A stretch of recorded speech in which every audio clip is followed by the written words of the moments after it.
Hello. Hello, Ibi. How are you doing today? I'm good, Errol. Thank you so much for having me. I love your name. There has to be a story here, Ibi, because, I mean, this is not a normal, everyday, on-the-street name. So what's the journey here?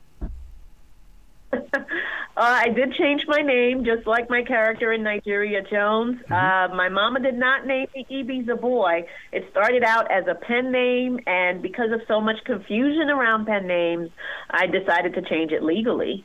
I'm so glad that you brought that up, because Arrow's not my real name, and when I write, I don't sign it Arrow or I don't sign it as CT. I sign it as M''E, which means may the sun rise above your tears. Oh, that's fascinating. I love the creativity that goes into naming yourself. Yeah. That's autonomy. The book, Nigeria Jones, you know this is going to be a summer read. This right here is a window into the world of who so many people are, and they're going to be speaking your language. Absolutely. I hope so, yes. To get it into the hands of the readers, I mean, okay, we go to the bookstore or we read about it online, but in order to have them open the book and become a part of that story, my wife is an avid reader. I love it when I see people reading. I love when people read as well, or else I don't have a career. This is a page turner, but it's a page turner in that it makes you think and it makes you wonder about the people who are raised very differently than us, especially in this country. Mm-hmm. If we watch movies or TV shows, we think everybody's the same, but we are not. The way that you have disciplined Nigeria is the fact that she's a well-disciplined person, from the homeschool to being 17 years old to being a leader, discovering more about herself. This right here it's such a perfect example of people who want to be that but don't know how to be that, but Nigeria is going to help open that door for them. Right. She's homeschooled, and she's raised as a vegan because of a very strict and militant father, who is the leader of a community that is into social activism. But after learning some things about her mother, she decides to forge her own path and starts a new school for the first time, has new experiences, and makes new friends. And even though her community and her family seem enticing to people as an average teenager, she's questioning whether or not that's the right choice for her. Yeah. So as many 16-year-olds do, she forges her own path and finds her way.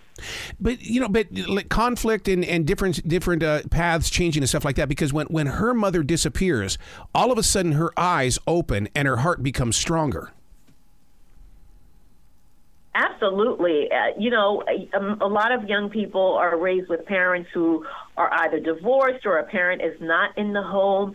And that sort of break in the family forces you to question which path you want to choose. And sometimes young people have to decide whether they stay with mom or whether they stay with dad. But in this particular book, it's about ideas. Whose idea is she going to gravitate towards? Is it her father's militant ideas or her mother's open, inclusive ideas? And she questions everything, and she has no answers by the end of the book. I won't tell you what happens in the end.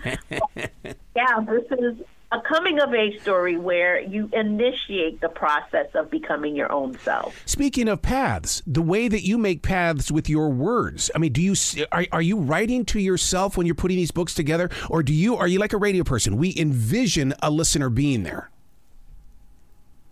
Every character in every book that I write is a part of myself. Yeah. While I was not raised like Nigeria Jones, I am an immigrant. I was born in Haiti, and there's a lot to say about the immigrant experience in terms of having different culture at home and grappling with your school life. Yeah. And you feel very different when you meet other kids who are regular teens, but when you come home, you have to do what your mama says. And this is what Nigeria has to do. All of my books are young people who are coming to terms with different parts of themselves and have to forge their own path in the world. YA readers are the most faithful readers. They will support all the way through. And I love the fact that you give them an opportunity to seek out the truth. But I always wonder, though, when what we think is the truth, when we find out the real truth, it changes us personally. Yes, and that truth changes depending on our worldview and our perspective as well. It's a process that starts in young adulthood, and it doesn't end in adulthood as well. I think you and I both are still finding ourselves, right? It's an endless journey. Yeah. But what I love about teenhood and YA is that this is where it starts. It initiates, and it's an initiation process. I love how Nigeria's father describes her as a warrior princess. I love that because we've been taught through history that warriors were guys, and it's like, no, Nigeria Jones is a warrior princess. Oh, yes. Her father really has some strong beliefs about how he should raise his daughter, and he wants her to be strong and self-reliant and really, really believes in his constitutional rights. So he's kind of raising her as the son he never had, and that's a bone of contention for my character.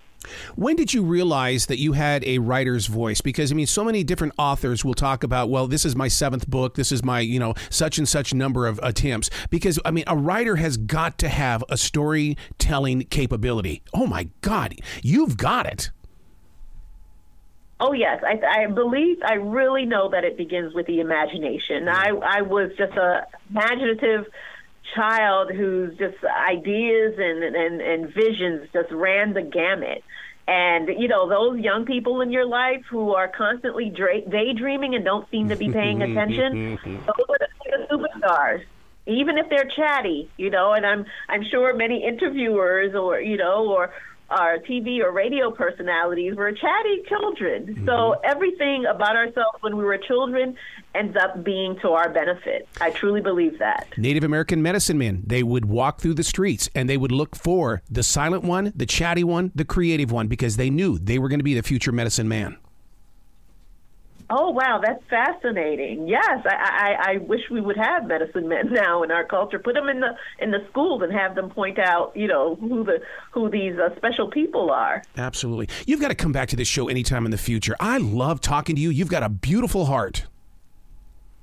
Thank you so much for recognizing that, and thank you for those great questions. Well, you be brilliant today, okay? Thank you so much.